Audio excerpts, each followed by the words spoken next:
ಜಾತಿ ಜನತೆ ವರದಿ ಸಂಬಂಧಪಟ್ಟಂತೆ ಈಗ ಹಿಂದುಳಿದ ವರ್ಗಗಳ ಮುಖಂಡರುಗಳು ಭೇಟಿ ಮಾಡಿ ಸಿಎಂಗೆ ಮನವಿ ಕೊಟ್ಟಿರುವಂಥದ್ದು. ಸರ್, ನಿಮ್ಮ ಡಿಮ್ಯಾಂಡ್ ಏನು, ಬೇಡಿಕೆ ಏನು? ಏನು ಜಾತಿ ಗಣತಿ ಈಗಾಗಲೇ 2 ಬಾರಿ ಚೇರ್ಮನ್ಗಳಾಗಿ ಬಂದಿದ್ದಾರೆ. ಆ ವರದಿ ಈಗಾಗಲೇ ಸರ್ಕಾರಕ್ಕೆ ಅವರು ವರದಿಯನ್ನು ಒಪ್ಪಿಸಿದ್ದಾರೆ. ಇದನ್ನು ಆದಷ್ಟು ಬೇಗ ಇದರ ಬಗ್ಗೆ ತೀರ್ಮಾನ ತೆಗೆದುಕೊಳ್ಬೇಕು, ಅದನ್ನು ಜಾರಿಗೆ ತರಬೇಕು ಅಂಥೇಳಿ ನಮ್ಮ ಒಂದು ಬೇಡಿಕೆಯನ್ನು ಮುಖ್ಯಮಂತ್ರಿಗಳ ಮುಂದೆ ಇಟ್ಟಿದ್ದೀವಿ. ಅವರು ಮುಂದೆ ಬರ್ತಕ್ಕಂಥ ಕ್ಯಾಬಿನೆಟ್ ಸಭೆಯಲ್ಲಿ ಅದನ್ನು ಇಟ್ಟು ಅದನ್ನು ಚರ್ಚೆ ಮಾಡ್ತೀವಿ ಅಂತ ಹೇಳಿದ್ದಾರೆ. ಭಾಳ ಸಂತೋಷ. ಪಕ್ಷದ ಒಳಗಡೆ ಈಗ ಡಿ ಕೆ ಶಿವಕುಮಾರ್ ಇರ್ಬೋದು, ಶಾಮನೂರು ಶಿವಶಂಕರ್ ಇರ್ಬೋದು, ಇವೆಲ್ಲ ನಿಮ್ಗೆ ಹೇಳೋದು ಬೇಕಾಗಿಲ್ಲ. ಸುಮಾರು ಜನ ಮುಖಂಡ ಅಂದರೆ ಲಿಂಗಾಯತ ಒಕ್ಕಲಿಗ ನಾಯಕರುಗಳು ಇದು ಬೇಡ, ಮರು ಸರ್ವೆ ಮಾಡಬೇಕು ಅಂತ ಹೇಳಿರುವಂಥದ್ದು. ನಾವು ಸರ್ವಾಧಿಕಾರದ ಪಾರ್ಟಿ ಅಲ್ಲ, ನಾವು ಪ್ರಜಾಪ್ರಭುತ್ವದಲ್ಲಿ ನಂಬಿಕೆ ಇಟ್ಕೊಂಡಿರ್ತಕ್ಕಂಥದ್ದು. ಅವರ ಭಿನ್ನಮತವನ್ನು ಕೇಳಿ ಅದರ ಮೇಲೆ ಚರ್ಚೆ ಆಗಬೇಕು, ಅದರಲ್ಲೇನು ತಪ್ಪೇನಿಲ್ಲ.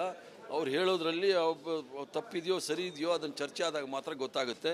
ಸಮಿತಿಯಲ್ಲಿ ಇರ್ತಕ್ಕಂಥ ವರದಿ ಯಾರಿಗೂ ಸಹ ಗೊತ್ತಿಲ್ಲ, ಮುಖ್ಯಮಂತ್ರಿಗಳಿಗೆ ಗೊತ್ತಿಲ್ಲ ಅಂದರೆ ಇವ್ರಿಗೆ ಎಲ್ಲಿಂದ ಗೊತ್ತಾಗಬೇಕು.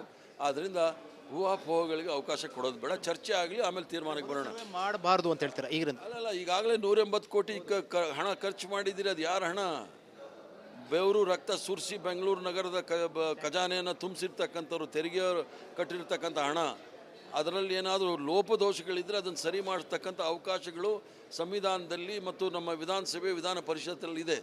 ಅದನ್ನು ತಿದ್ದುಪಡಿ ಮಾಡಬಹುದು. ಘಟಾನುಘಟಿ ನಾಯಕರು ಸೈನ್ ಹಾಕ್ಬಿಟ್ಟು ಕೊಟ್ಟಿರುವಂಥದ್ದು ವಿರೋಧ ಅಂತ ಸರ್ಕಾರದ ಬುಡಕ್ಕೆ ಬರುತ್ತೆ ಅಂತ ಅನ್ಸಲ್ವ? ಯಾಕಂದರೆ ಶಾಮನೂರು ಶಿವಶಂಕರಪ್ಪ, ಡಿ ಕೆ ಶಿವಕುಮಾರ್ ಅಂತ ಸೈನ್ ಹಾಕಿದ್ದಾರೆ ಸಚಿವರುಗಳು. ಅಂದರೆ ನಾನು ನಿನ್ನೆ ಕೂಡ ಹೇಳಿದ್ದೀನಿ, ಇವತ್ತು ಹೇಳ್ತೀನಿ, ದೀನ ದಲಿತರಿಗೆ, ದುರ್ಬಲ ವರ್ಗದವರಿಗೆ ಅವ್ರಿಗೇನಾದರೂ ಅನುಕೂಲ ಮಾಡೋದರಲ್ಲಿ ಯಾವುದೇ ಅಡಚಣೆ ಇದ್ರೂ ಸಹ, ಯಾವುದೇ ಅಧಿಕಾರಕ್ಕೂ ಬಿಡಲಿಕ್ಕೂ ತಯಾರಿರಬೇಕು, ಅವ್ರಿಗೆ ಸಹಾಯ ಮಾಡಬೇಕು.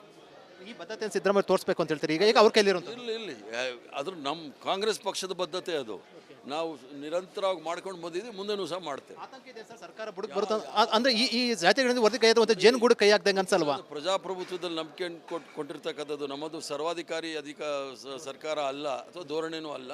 ಚರ್ಚೆ ಆಗಲಿ, ಆಮೇಲೆ ತೀರ್ಮಾನಕ್ಕೆ ಬರ್ತೀವಿ. ವ್ಯಕ್ತಪಡಿಸೋರ್ಗೆ ಏನು ಹೇಳ್ತೀರಿ ಸರ್ ನೀವು? ಸಲಹೆ ಅಂತಾದ್ರೆ ಅಥವಾ ನೀವು ಹಿರಿಯರು ಸೂಚನೆ ಆದರೂ ಕೊಡ್ಬೋದು ನೀವು? ವಿರೋಧ ಪಕ್ಷದವ್ರು ವಿರೋಧ ವ್ಯಕ್ತಪಡಿಸ್ತಕ್ಕವ್ರಿಗೆ ತಪ್ಪೇನಿಲ್ಲ. ಚರ್ಚೆ ಆಗಲಿ, ಅವ್ರು ಏನಕ್ಕೆ ವಿರೋಧ ಮಾಡ್ತಾ ಇದ್ದಾರೆ ಅಂತ ಹೇಳಬೇಕಲ್ಲ. ಆವಾಗ ಚರ್ಚೆ ವಿಧಾನಸಭೆ ವಿಧಾನ ಪರಿಷತ್ತಿನಲ್ಲಿ ಚರ್ಚೆ ಆದಮೇಲೆ ಬರೋದು. ಈಗಾಗಲೇ ನಾನು ಉದಾಹರಣೆ ಕೊಟ್ಟಿದ್ದೀನಿ. ನಾಲ್ವಡಿ ಕೃಷ್ಣರಾಜ ಒಡೆಯರವರು ವಿಶ್ವೇಶ್ವರಯ್ಯ ಅಂತವರು ವಿರೋಧ ಮಾಡಿದಾಗ ನಾಲ್ವಡಿ ಕೃಷ್ಣರಾಜ ಒಡೆಯರು ತಗೊಂಡಿದ್ದಾರೆ. ಅದಕ್ಕಿಂತ ದೊಡ್ಡ ಉದಾಹರಣೆ ಯಾವುದು ಬೇಕಾಗಿಲ್ಲ. ಡೈವರ್ಟ್ ಅಂತ ಅನ್ಸುತ್ತೆ ಸರ್. ಯಾಕಂದ್ರೆ 7 ತಿಂಗಳಾಯ್ತು, ಇನ್ನೂ ಕೂಡ ಅದೇ ಇಟ್ಕೊಂಡು ಈಗ ಯಾಕೆ ಬಂತು ಈ ವಿಚಾರ ಅಂತ ಸರ್? ಅಲ್ಲ, 7-8 ತಿಂಗಳಾಯ್ತು ವರದಿ ಬಂದು. ತಿಂಗಳಿಂದ ಮೂಡ ಅಂತೇಳಿ ಕರ್ನಾಟಕದ ಜನ ತತ್ತರಿಸೋಗ್ಬಿಟ್ಟಿದ್ದಾರೆ. ಏನಾದರೂ ಒಳ್ಳೆ ಕೆಲಸ ಆದರೂ ಮಾಡೋದು. ಅಲ್ಲಿ ಒಂದು ಕಡೆ ಮಳೆ, ಇನ್ನೊಂದು ಕಡೆ ಪ್ರವಾಹ, ಪ್ರಾಣ ಹಾನಿಗಳಾಗ್ತಾ ಇದೆ, ಅದನ್ನು ಚರ್ಚೆ ಆಗ್ತಾ ಇಲ್ಲ. ಈ ವಿಚಾರ ಅಂತ ಸರ್? ಅಲ್ಲ, ಡೈವರ್ಸಿಟಿಗೋಸ್ಕರ ಈ ವಿಚಾರ ಅಂತ ಈಗಾಗಲೇ ಕೋರ್ಟಲ್ಲಿ ಇದೆ. ಅದಾಗುತ್ತೆ, ಅದು ಏನಾಗಬೇಕು ಆಗುತ್ತೆ. ಇಲ್ಲ, ಡೈವರ್ಟ್ ಮಾಡೋಕ್ಕೆಲ್ಲ ನಾವು ಭಾರತೀಯ ಜನತಾ ಪಾರ್ಟಿಯವರಲ್ಲ ಬಿಡಿ. 7 ತಿಂಗಳಿಂದ ವರದಿ ಕೈಲಿತ್ತು, ಯಾಕೆ ಬಿಡುಗಡೆ ಮಾಡಿಲ್ಲ ಅಂತ ಸರ್? ಇದು ಬಿ ಕೆ ಹರಿಪ್ರಸಾದ್ ಹೇಳಿಕೆ. ಅವ್ರು ಹೇಳ್ತಾ ಇರುವಂಥದ್ದು ಮುಖ್ಯಮಂತ್ರಿ ಸಿದ್ದರಾಮಯ್ಯ ಅವರಿಗೆ ಒಂದು ರೀತಿಯಲ್ಲಿ ಸಲಹೆಯನ್ನು ಕೂಡ ಕೊಟ್ಟಿರುವಂಥದ್ದು. ಯಾವುದೇ ಕಾರಣಕ್ಕೂ ಕೂಡ ಈ ವರದಿ ಡಿಲೇ ಆಗಬಾರ್ದು, ಬಿಡುಗಡೆ ಆಗಬೇಕಂತ ಹೇಳಿರುವಂಥದ್ದು. ಇದಕ್ಕೋಸ್ಕರ ಅಧಿಕಾರ ತ್ಯಾಗಕ್ಕೆ ಕೂಡ ಆದರೂ ಪರವಾಗಿಲ್ಲ ಅಂತ ಹೇಳುವ ಮೂಲಕ ಒಂದು ಪರೋಕ್ಷ ಸಂದೇಶವನ್ನು ಕೊಟ್ಟಿರುವಂಥದ್ದು, ಸೂಚ್ಯವಾಗಿ ಸಂದೇಶ ಕೊಟ್ಟಿರುವಂಥ ಪ್ರೊಫೆಸರ್ ಮಧು ಜೊತೆ ವಿಜಯ ಜನರಲ್, ರಿಪಬ್ಲಿಕ್ ಟಿವಿ, ಬೆಂಗಳೂರು. ಜಾತಿ ಜನತೆ ವರದಿ ಸಂಬಂಧಪಟ್ಟಂತೆ ಈಗ ಹಿಂದುಳಿದ ವರ್ಗಗಳ ಮುಖಂಡರುಗಳು ಭೇಟಿ ಮಾಡಿ ಸಿಎಂಗೆ ಮನವಿ ಕೊಟ್ಟಿರುವಂಥದ್ದು. ಸರ್, ನಿಮ್ಮ ಡಿಮ್ಯಾಂಡ್ ಏನು, ಬೇಡಿಕೆ ಏನು? ಏನು ಜಾತಿ ಗಣತಿ ಈಗಾಗಲೇ 2 ಬಾರಿ ಚೇರ್ಮನ್ಗಳಾಗಿ ಬಂದಿದ್ದಾರೆ. ಆ ವರದಿ ಈಗಾಗಲೇ ಸರ್ಕಾರಕ್ಕೆ ಅವರು ವರದಿಯನ್ನು ಒಪ್ಪಿಸಿದ್ದಾರೆ. ಇದನ್ನು ಆದಷ್ಟು ಬೇಗ ಇದರ ಬಗ್ಗೆ ತೀರ್ಮಾನ ತೆಗೆದುಕೊಳ್ಬೇಕು, ಅದನ್ನು ಜಾರಿಗೆ ತರಬೇಕು ಅಂಥೇಳಿ ನಮ್ಮ ಒಂದು ಬೇಡಿಕೆಯನ್ನು ಮುಖ್ಯಮಂತ್ರಿಗಳ ಮುಂದೆ ಇಟ್ಟಿದ್ದೀವಿ. ಅವರು ಮುಂದೆ ಬರ್ತಕ್ಕಂಥ ಕ್ಯಾಬಿನೆಟ್ ಸಭೆಯಲ್ಲಿ ಅದನ್ನು ಇಟ್ಟು ಅದನ್ನು ಚರ್ಚೆ ಮಾಡ್ತೀವಿ ಅಂತ ಹೇಳಿದ್ದಾರೆ. ಭಾಳ ಸಂತೋಷ. ಪಕ್ಷದ ಒಳಗಡೆ ಈಗ ಡಿ ಕೆ ಶಿವಕುಮಾರ್ ಇರ್ಬೋದು, ಶಾಮನೂರು ಶಿವಶಂಕರ್ ಇರ್ಬೋದು, ಇವೆಲ್ಲ ನಿಮ್ಗೆ ಹೇಳೋದು ಬೇಕಾಗಿಲ್ಲ. ಸುಮಾರು ಜನ ಮುಖಂಡ ಅಂದರೆ ಲಿಂಗಾಯತ ಒಕ್ಕಲಿಗ ನಾಯಕರುಗಳು ಇದು ಬೇಡ, ಮರು ಸರ್ವೆ ಮಾಡಬೇಕು ಅಂತ ಹೇಳಿರುವಂಥದ್ದು. ನಾವು ಸರ್ವಾಧಿಕಾರದ ಪಾರ್ಟಿ ಅಲ್ಲ, ನಾವು ಪ್ರಜಾಪ್ರಭುತ್ವದಲ್ಲಿ ನಂಬಿಕೆ ಇಟ್ಕೊಂಡಿರ್ತಕ್ಕಂಥದ್ದು. ಅವರ ಭಿನ್ನಮತವನ್ನು ಕೇಳಿ ಅದರ ಮೇಲೆ ಚರ್ಚೆ ಆಗಬೇಕು, ಅದರಲ್ಲೇನು ತಪ್ಪೇನಿಲ್ಲ. ಅವ್ರು ಹೇಳೋದ್ರಲ್ಲಿ ತಪ್ಪಿದೆಯೋ ಸರಿ ಇದೆಯೋ ಅದನ್ನು ಚರ್ಚೆ ಆದಾಗ ಮಾತ್ರ ಗೊತ್ತಾಗುತ್ತೆ. ಸಮಿತಿಯಲ್ಲಿ ಇರ್ತಕ್ಕಂಥ ವರದಿ ಯಾರಿಗೂ ಸಹ ಗೊತ್ತಿಲ್ಲ, ಮುಖ್ಯಮಂತ್ರಿಗಳಿಗೆ ಗೊತ್ತಿಲ್ಲ ಅಂದರೆ ಇವ್ರಿಗೆ ಎಲ್ಲಿಂದ ಗೊತ್ತಾಗಬೇಕು. ಆದ್ದರಿಂದ ಊಹಾಪೋಹಗಳಿಗೆ ಅವಕಾಶ ಕೊಡೋದು ಬೇಡ, ಚರ್ಚೆ ಆಗಲಿ, ಆಮೇಲೆ ತೀರ್ಮಾನಕ್ಕೆ ಬರೋಣ. ಮಾಡಬಾರ್ದು ಅಂತ ಹೇಳ್ತಾರೆ ಈಗ. ಅಲ್ಲ, ಈಗಾಗಲೇ 180 ಕೋಟಿ ಹಣ ಖರ್ಚು ಮಾಡಿದ್ದೀರಿ. ಅದು ಯಾರ ಹಣ? ಬೆವರು ರಕ್ತ ಸುರಿಸಿ ಬೆಂಗಳೂರು ನಗರದ ಖಜಾನೆಯನ್ನು ತುಂಬಿಸಿರ್ತಕ್ಕಂಥವ್ರು, ತೆರಿಗೆ ಕಟ್ಟಿರ್ತಕ್ಕಂಥ ಹಣ. ಅದರಲ್ಲಿ ಏನಾದರೂ ಲೋಪದೋಷಗಳಿದ್ದರೆ ಅದನ್ನು ಸರಿ ಮಾಡತಕ್ಕಂಥ ಅವಕಾಶಗಳು ಸಂವಿಧಾನದಲ್ಲಿ ಮತ್ತು ನಮ್ಮ ವಿಧಾನಸಭೆ ವಿಧಾನ ಪರಿಷತ್ತಲ್ಲಿ ಇದೆ.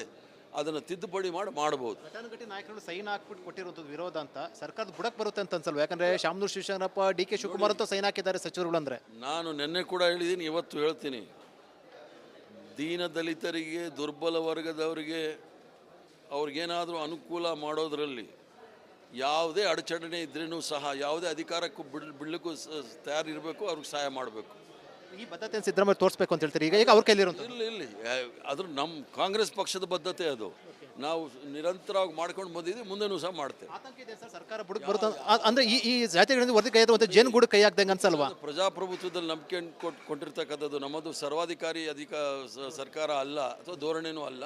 ಚರ್ಚೆ ಆಗಲಿ, ಆಮೇಲೆ ತೀರ್ಮಾನಕ್ಕೆ ಬರ್ತೀವಿ. ವ್ಯಕ್ತಪಡಿಸೋರ್ಗೆ ಏನು ಹೇಳ್ತೀರಿ ಸರ್ ನೀವು? ಸಲಹೆ ಅಂತಾದ್ರೆ ಅಥವಾ ನೀವು ಹಿರಿಯರು ಸೂಚನೆ ಆದರೂ ಕೊಡ್ಬೋದು ನೀವು?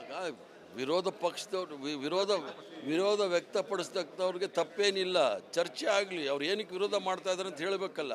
ಆವಾಗ ಚರ್ಚೆ ವಿಧಾನಸಭೆ ವಿಧಾನ ಪರಿಷತ್ತಿನಲ್ಲಿ ಚರ್ಚೆ ಆದಮೇಲೆ ಬರೋದು. ಈಗಾಗಲೇ ನಾನು ಉದಾಹರಣೆ ಕೊಟ್ಟಿದ್ದೀನಿ. ನಾಲ್ವಡಿ ಕೃಷ್ಣರಾಜ ಒಡೆಯರವರು ವಿಶ್ವೇಶ್ವರಯ್ಯ ಅಂತವರೇ ವಿರೋಧ ಮಾಡಿದಾಗ ನಾಲ್ವಡಿ ಕೃಷ್ಣರಾಜ ಒಡೆಯರು ತಗೊಂಡಿದ್ದಾರೆ. ಅದಕ್ಕಿಂತ ದೊಡ್ಡ ಉದಾಹರಣೆ ಯಾವುದು ಬೇಕಾಗಿಲ್ಲ. ಡೈವರ್ಟ್ ಅಂತ ಅನ್ಸುತ್ತೆ ಸರ್. ಯಾಕಂದ್ರೆ 7 ತಿಂಗಳಾಯ್ತು, ಇನ್ನೂ ಕೂಡ ಅದೇ ಇಟ್ಕೊಂಡು ಈಗ ಯಾಕೆ ಬಂತು ಈ ವಿಚಾರ ಅಂತ ಸರ್? ಅಲ್ಲ, 7-8 ತಿಂಗಳಾಯ್ತು ವರದಿ ಬಂದು. ತಿಂಗಳಿಂದ ಮೂಡ ಅಂತೇಳಿ ಕರ್ನಾಟಕದ ಜನ ತತ್ತರಿಸೋಗ್ಬಿಟ್ಟಿದ್ದಾರೆ. ಏನಾದರೂ ಒಳ್ಳೆ ಕೆಲಸ ಆದರೂ ಮಾಡೋದು. ಅಲ್ಲಿ ಒಂದು ಕಡೆ ಮಳೆ, ಇನ್ನೊಂದು ಕಡೆ ಪ್ರವಾಹ, ಪ್ರಾಣ ಹಾನಿಗಳಾಗ್ತಾ ಇದೆ, ಅದನ್ನು ಚರ್ಚೆ ಆಗ್ತಾ ಇಲ್ಲ. ಈ ವಿಚಾರ ಅಂತ ಸರ್? ಅಲ್ಲ, ಡೈವರ್ಸಿಟಿಗೋಸ್ಕರ ಈ ವಿಚಾರ ಅಂತ ಈಗಾಗಲೇ ಕೋರ್ಟಲ್ಲಿ ಇದೆ. ಅದಾಗುತ್ತೆ, ಅದು ಏನಾಗಬೇಕು ಆಗುತ್ತೆ. ಇಲ್ಲ, ಡೈವರ್ಟ್ ಮಾಡೋಕ್ಕೆಲ್ಲ ನಾವು ಭಾರತೀಯ ಜನತಾ ಪಾರ್ಟಿ ಅವರಲ್ಲ ಬಿಡಿ. 7 ತಿಂಗಳಿಂದ ವರದಿ ಕೈಲಿತ್ತು, ಯಾಕೆ ಬಿಡುಗಡೆ ಮಾಡಿಲ್ಲ ಅಂತ ಸರ್? ಇದು BK ಹರಿಪ್ರಸಾದ್ ಹೇಳಿಕೆ. ಅವ್ರು ಹೇಳ್ತಾ ಇರುವಂಥದ್ದು ಮುಖ್ಯಮಂತ್ರಿ ಸಿದ್ದರಾಮಯ್ಯ ಅವರಿಗೆ ಒಂದು ರೀತಿಯಲ್ಲಿ ಸಲಹೆಯನ್ನು ಕೂಡ ಕೊಟ್ಟಿರುವಂಥದ್ದು. ಯಾವುದೇ ಕಾರಣ ಕೂಡ ಈ ವರದಿ ಡಿಲೇ ಆಗಬಾರ್ದು, ಬಿಡುಗಡೆ ಆಗಬೇಕಂತ ಹೇಳಿರುವಂಥದ್ದು. ಇದಕ್ಕೋಸ್ಕರ ಅಧಿಕಾರ ತ್ಯಾಗ ಕೂಡ ಆದರೂ ಪರವಾಗಿಲ್ಲ ಅಂತ ಹೇಳುವ ಮೂಲಕ ಒಂದು ಪರೋಕ್ಷ ಸಂದೇಶವನ್ನು ಕೊಟ್ಟಿರುವಂಥದ್ದು, ಸೂಚ್ಯವಾಗಿ ಸಂದೇಶ ಕೊಟ್ಟಿರುವಂಥ. ಕ್ಯಾಮರಾ ಮಧು ಜೊತೆ ವಿಜಯ್ ಜನಳ್ಳಿ, ರಿಪಬ್ಲಿಕ್ ಟಿವಿ, ಬೆಂಗಳೂರು.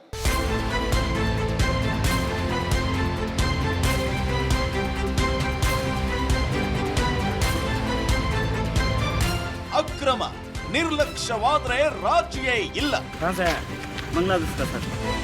ವಾಲ್ಮೀಕಿ ಹಗರಣದ ಸುದ್ದಿ ಪ್ರಸಾರ ಮಾಡಿದ್ದು ನಾವೇ ಮೊದಲು. ನಮ್ಮ ಮೋಟಿವ್ ಅಚೀವ್ಡ್ ಅಂತ ಹೇಳಿರೋದು. ಐತಿಹಾಸಿಕ ಸಂದರ್ಭ.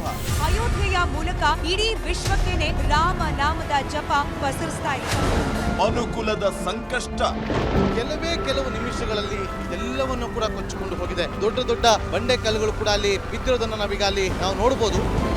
ನಾಡಿನ ಹಿತಕ್ಕಾಗಿ ಅಭಿಯಾನಗಳ ಸಾಲು. ನಮ್ಮ ಕಾವೇರಿಯ ಹೋರಾಟದ ವಿಚಾರವಾಗಿ ಇಡೀ ಮಂಡ್ಯ ಜಿಲ್ಲೆಯಾದ್ಯಂತ ಇವತ್ತು ಮನೆಯ ಟಾಯ್ಲೆಟ್ ನ ನೀರಿದು ಸ್ವಲ್ಪ ಆದ್ರೂ ಮನುಷ್ಯತ್ವ ಇದೆ ಅಂದ್ರೆ ನಿಮ್ಗೆ.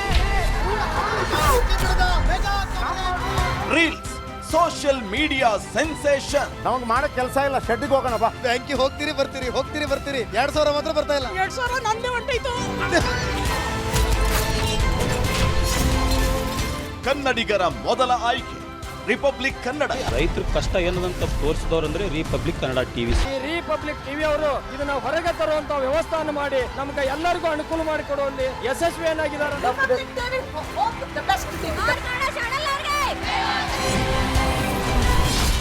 ರಿಪಬ್ಲಿಕ್ ಕನ್ನಡ, ಇದು ನಿಮ್ಮ ಧ್ವನಿ. ಮುಖ್ಯಮಂತ್ರಿ ಪಟ್ಟಕ್ಕಾಗಿ ಪ್ರತಿಭಟನೆ ನಡೆಯುತ್ತೆ, ಉಪಮುಖ್ಯಮಂತ್ರಿ ಪಟ್ಟಕ್ಕಾಗಿ ಪ್ರತಿಭಟನೆ ನಡೆಯುತ್ತೆ, ನಟ ನಟಿಯರ ಪರವಾಗಿ ಪ್ರತಿಭಟನೆ ನಡೆಯುತ್ತೆ. ಆದರೆ ಸಮಾಜದ ಕಟ್ಟ ಕಡೆಯ ವ್ಯಕ್ತಿಯ ಬಗ್ಗೆ, ತುಳಿತಕ್ಕೆ ಒಳಗಾದವರ ಬಗ್ಗೆ, ಬಡವರ ಕಣ್ಣೀರಿನ ಬಗ್ಗೆ ಯಾರೂ ಮಾತಾಡಲ್ಲ ಅಲ್ವಾ? ಬಟ್ ಡೋಂಟ್ ವರಿ, ಇನ್ನು ಮುಂದೆ ನಾವು ಬರ್ತೀವಿ. ಅಂದಿನ ನಿಮ್ಮ ಬಿಗ್ 3 ಇನ್ನು ಮುಂದೆ ಸೂಪರ್ 3 ಪ್ರತಿದಿನ ಮಧ್ಯಾಹ್ನ 12 ಗಂಟೆಗೆ ರಿಪಬ್ಲಿಕ್ ಕನ್ನಡದಲ್ಲಿ ಸೂಪರ್ 3. ರಾಜಕೀಯದಲ್ಲಿ 1+1 ಯಾವಾಗ್ಲೂ 2 ಅಲ್ಲ. ರಾಜಕಾರಣಿಗಳ ಮಾತಿಗೆ ಅವ್ರು ಅಂದಷ್ಟೇ ಅರ್ಥ ಇರೋದೂ ಇಲ್ಲ. ವಿವಾದ, ವಿಮರ್ಶೆ, ವಿಶ್ಲೇಷಣೆ ಇಲ್ಲದೆ ರಾಜಕೀಯ ಕಂಪ್ಲೀಟ್ ಆಗಲ್ಲ. ದಿನದ ಸೆನ್ಸೇಷನಲ್ ರಾಜಕೀಯ ಸುದ್ದಿಯ ಕಂಪ್ಲೀಟ್ ರೌಂಡ್ ಅಪ್ ನಿಮಗಾಗಿ ನಿಮ್ಮ ರಿಪಬ್ಲಿಕ್ ಕನ್ನಡದಲ್ಲಿ ಸಂಜೆ 3:57ಕ್ಕೆ ಪಕ್ಕಾ ಪಾಲಿಟಿಕ್ಸ್.